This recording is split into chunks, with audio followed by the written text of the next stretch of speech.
Buenas tardes a todas, a todos. En primer lugar, nuestro saludo al Día Nuestro de los Trabajadores. Mañana, 1 de mayo, en el mundo entero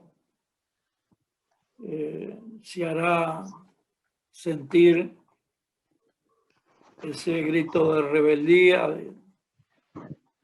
que sonó allá por 1886, en la lucha por el tema de las 8 horas, por las reivindicaciones de los trabajadores, que son también nuestros. Quiero saludar a todos los compañeros del sistema de salud, a todos, por el papel preponderante, principal, que están jugando en estos momentos difíciles de la pandemia.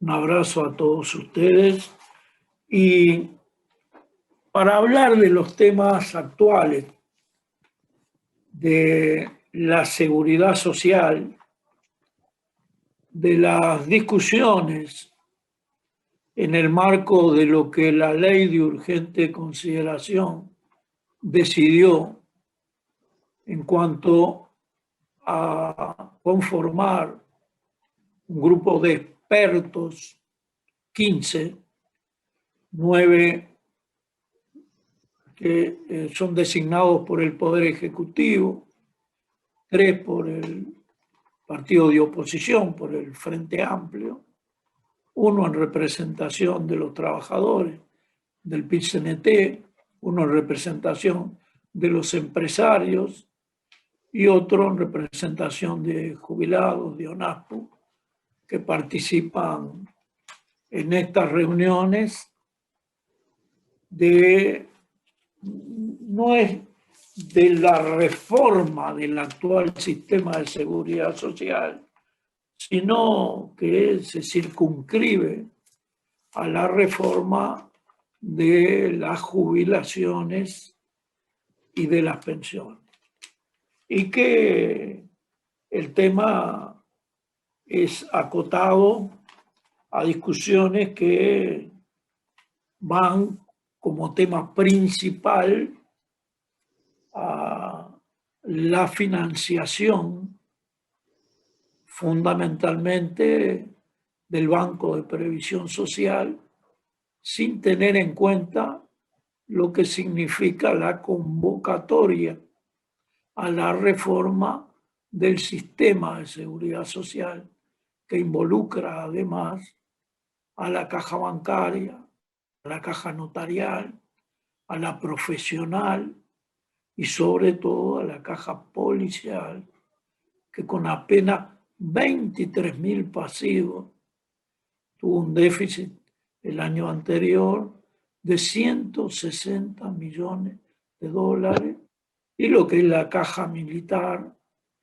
llena de privilegios, donde son 55.000 pasivos, pero que el déficit tiene el origen en apenas 10.000 de ellos con privilegios que vamos a enumerar un poco más adelante.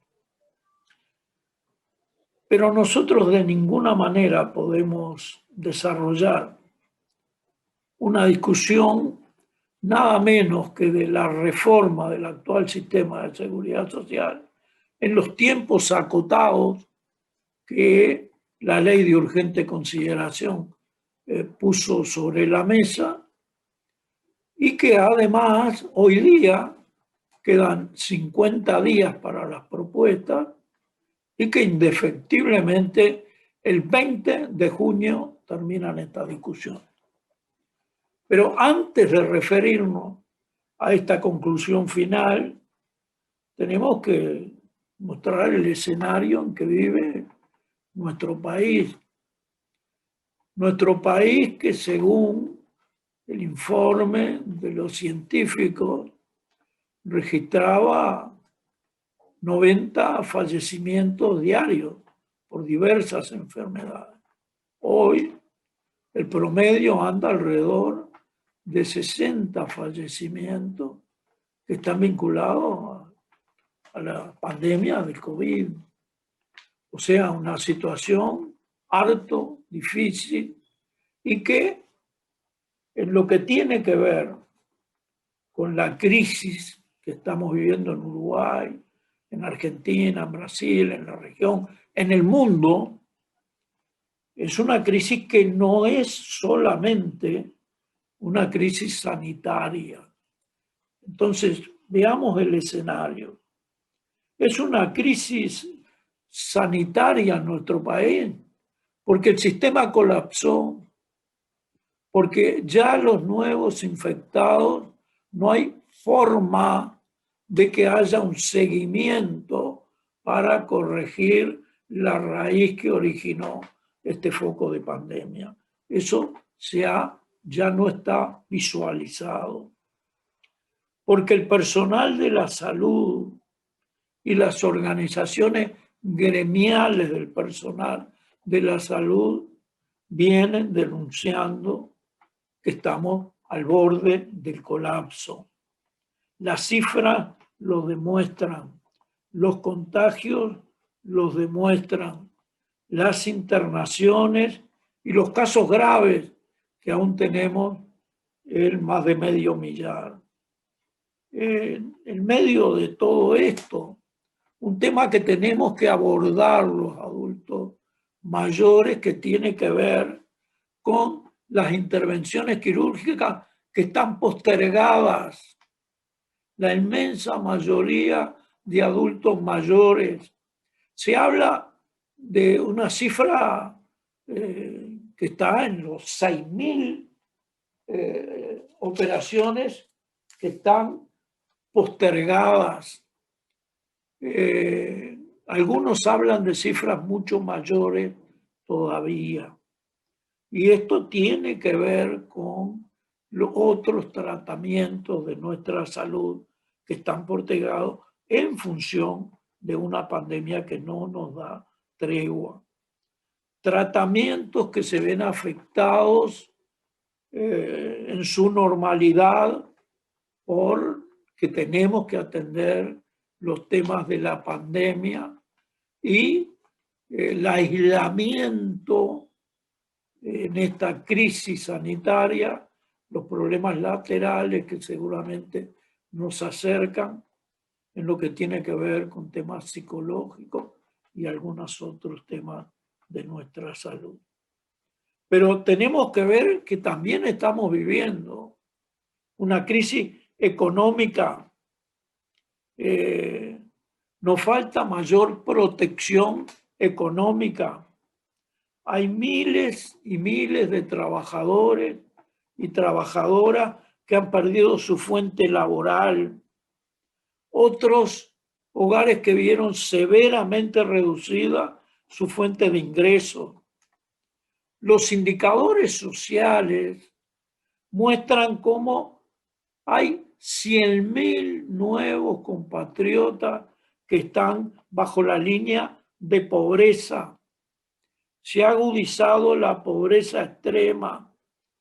Estamos viendo imágenes que hace mucho tiempo que nos veíamos y vemos en todos los lugares larga fila de compatriotas que van a alimentarse en ollas populares, a buscar alimentos que de otra forma no pudieran alimentarse si no es de la mano solidaria que nosotros tenemos que incrementar en la medida de nuestras posibilidades. Es una crisis entonces sanitaria, económica y en el medio de una crisis social es que estamos desarrollando estas discusiones de la reforma del sistema de seguridad social. Y es social porque los efectos se ven reflejados hoy y tenemos que visualizar que se van a reflejar con mayor profundidad, que los efectos sanitarios más duros del COVID-19, cuando hayan disminuido en su intensidad, quedarán vestigios sobre toda nuestra sociedad. Y los efectos sociales tienen que ver con el deterioro en los tejidos sociales, con los deterioros en las redes de contención que pasan por las redes que nosotros tenemos organizadas en la ONASPU y que nuestras asociaciones de jubilados no tienen el funcionamiento dinámico, la llegada que teníamos hace un año y que se ha ido decayendo. Y nosotros tenemos que decirlo porque tenemos que partir del conocimiento real de una realidad que vivimos si queremos transformarla.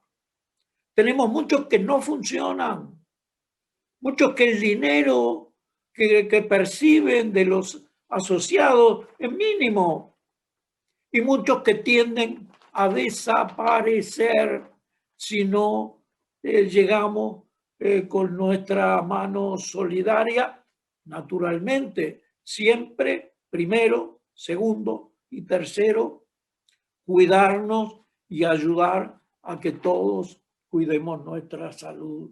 Pero vivimos una crisis también social y nuestros tejidos sociales se han debilitado. En la casa, cuando hablábamos, hacía referencia a mi gremio, donde en Frigorífico Canelones ofrecieron trabajar por debajo del laudo o otros estaban esperando esos trabajos.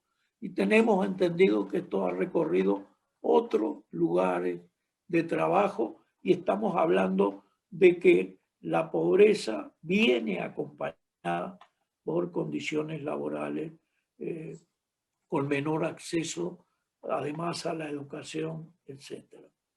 En medio de este panorama, yo creo que lo indispensable es lo que ustedes hicieron hoy. Convocar al diálogo social que permita tener frentes abiertos que de la discusión planteen posibles soluciones para llevar adelante, que no quede atrás ninguna persona, que peleemos justamente principalmente por aquellos que tienen las peores condiciones, que se atienda la realidad de los niños fundamentalmente, que se atiendan los problemas del trabajo, del salario. Compañero, cada vez que se reúne un consejo de salario, los jubilados estamos ahí presentes. Del año 1989, nuestras prestaciones se ajustan en función del índice medio de salario nominal, que no es otra cosa que el resultado de los consejos de salario y su acumulación en el año. Y el año pasado, el índice de precios al consumo, o sea, la inflación, estuvo 1.8 por encima de lo que fue el índice medio de salario. ¿Qué quiere decir? Que los jubilados y pensionistas comenzamos el año con 1.8 menos que lo que venía subiendo los salarios los años anteriores. Es decir, la inflación nos comió el 1.8 comenzando el año. Y si tenemos en cuenta lo que eran las jubilaciones mínimas, la jubilación mínima que está en 3.05 de base de prestaciones contributivas, la base de prestaciones contributivas también disminuyeron en esa misma proporción y hoy la jubilación mínima es más baja que lo que fue el año anterior. Entonces, finalmente nosotros creemos que tenemos que coordinar, saludamos esta reunión y tenemos que trabajar en conjunto con nuestros colectivos para ver cómo ayudamos en estos temas principales que están vinculados a la seguridad social. En cuanto a las discusiones, hubo una primera etapa que culminó en función de un diagnóstico del actual sistema de seguridad social.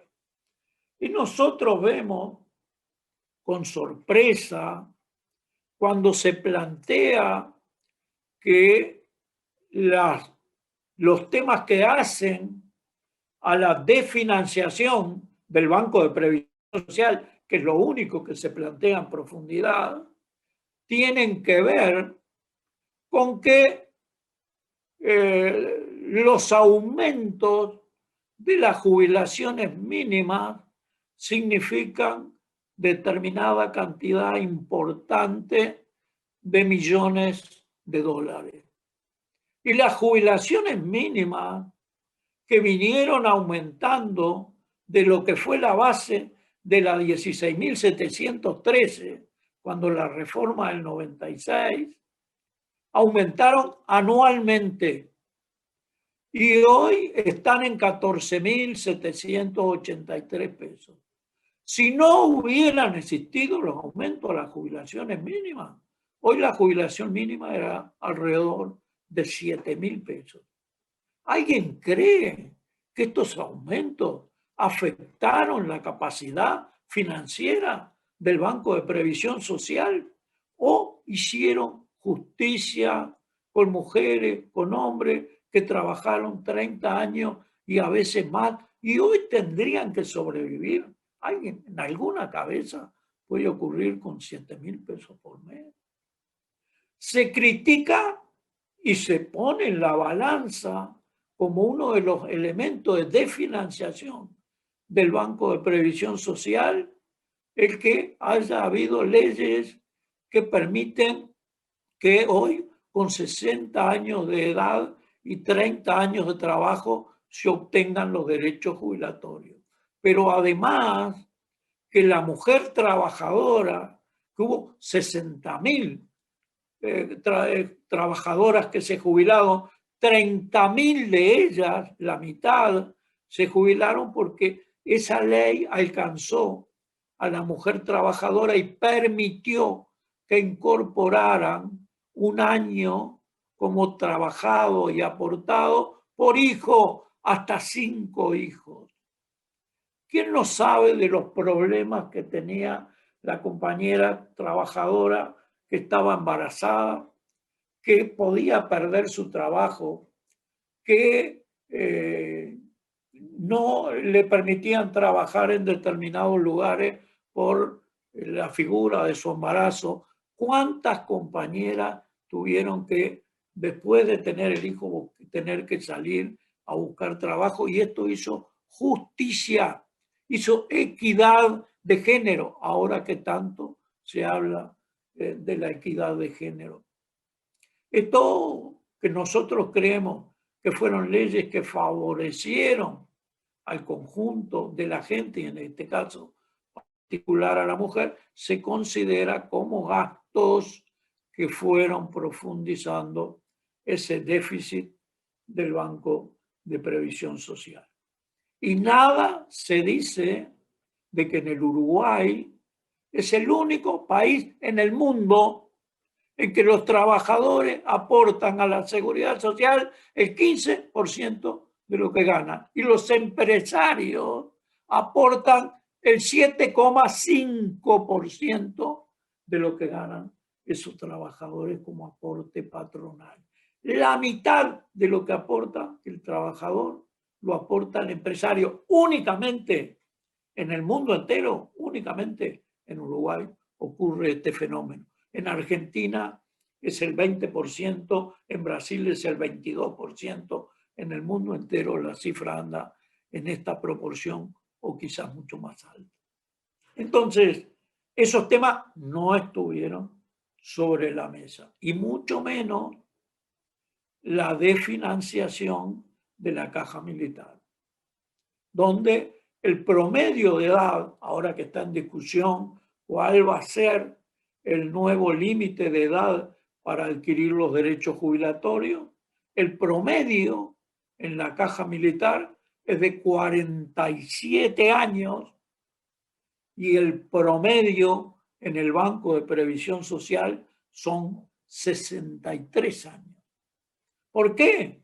Porque la gente no se jubila cuando tiene 60 años de edad y tiene 30 años aportado, porque la tasa de reemplazo, que es de lo que no se habla, si uno tiene 60 años de edad y 30 años aportados, está en apenas el 45% de lo que estaba ganando. Es decir, si gana 30.000 pesos por mes, al otro mes se jubila con 14. Y el promedio va a 63 años de edad, porque mucha gente trabaja hasta 65, 66, y otra que no tiene otra posibilidad de, por las condiciones de trabajo, se retira a los 60 años. Mientras que en la caja militar se retiran no solamente con un promedio de 47 años, sino que además cuando se jubilan con un grado, los oficiales, con un grado superior al que tienen en el momento de solicitar los derechos jubilatorios. Y los grados menores con un porcentaje mayor al que tenían cuando estaban en actividad. Estas cosas no están en el marco de la discusión de los expertos y por eso es que cuando se hace el diagnóstico, ONASPO, en conjunto con el PIT-CNT, hicimos una declaración en los puntos que no tenemos acuerdo con la mayoría del Poder Ejecutivo, que adoptó una posición que la aprobó por mayoría y que ahora presidirá las reuniones de las propuestas que hará esa misma comisión de expertos al Poder Ejecutivo y luego al Poder Legislativo. En estas condiciones, entonces, es que pasan discusiones de una reforma del actual sistema de seguridad social que todos creemos que en el mundo entero se practican periódicamente y que deben de ajustarse de acuerdo, por ejemplo, a la situación demográfica.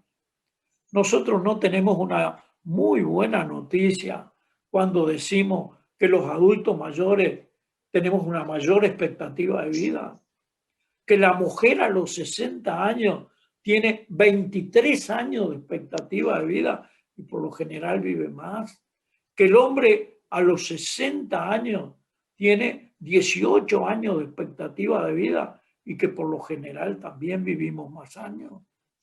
Esto es una muy buena noticia y habla de nuestra sociedad, porque no en todo el mundo se aumentó la expectativa de vida. En África hay países que tienen una expectativa de vida de 50 años, de 55 años, porque no tienen condiciones en general, no solamente sanitarias, de educación, de alimentación, como tiene nuestro país, y esto es una gran noticia y un elemento que necesariamente debe estar en la discusión en cuanto a los temas de la edad para adquirir los derechos jubilatorios. Y también tiene que estar sobre la mesa el nuevo mundo del trabajo. El mundo del trabajo que nosotros recorrimos no existe más. Fábrica, yo trabajé en el Frigorífico Nacional, 4.000 trabajadores. Los compañeros que trabajaron en las textiles, en otros gremios, no existen más ese tipo de producción. La producción se ha ido tecnificando, que uno habla de la robotización como una cuestión que también va quedando al margen por la actividad en forma de desarrollo que es mucho más en lo técnico. La industrialización pasa por caminos que uno ni siquiera hubiera imaginado. Nosotros veíamos la extracción de minerales en una de las minas más grandes del mundo de hierro, donde la mano de los trabajadores muy poco participa, incluyendo el transporte de camiones que son llevados por máquinas que técnicamente los hacen hacer kilómetros hasta dejar la producción de esos minerales, por decir algo en cuanto a la tecnificación, a la modernización de todo el sistema de producción en el mundo, que además de producir de esta manera va concentrando cada vez más los capitales en menores manos. Y cuando yo terminé de hablar de la crisis que estamos viviendo, seguramente también va a haber en nuestro país y en el mundo mucho menos empresas pequeñas, medianas y algunas grandes que tienden a desaparecer por estas condiciones del nuevo mundo de la producción y del trabajo. Esto tiene que estar en el marco de la discusión también de la reforma del actual sistema de seguridad social. Finalmente, les digo que la capitalización individual, que en el mundo ha sido dejada de lado por la inmensa mayoría de los países que la habían adquirido, solamente 18 de ellos la mantienen, entre ellos Uruguay, no la tiene Argentina ni Brasil, por decir algo. Brasil ahora, en esta última etapa, está comenzando un sistema de capitalización en esa dirección. Perdón, tenemos un minuto. En Uruguay toma cada vez mayor impulso. Y se habla de crear nuevas formas de la capitalización individual y de fortalecer el actual sistema. El actual sistema ha enriquecido a los capitales privados. En 20 años, las comisiones que le cobran a los trabajadores han dejado más de 2.000 millones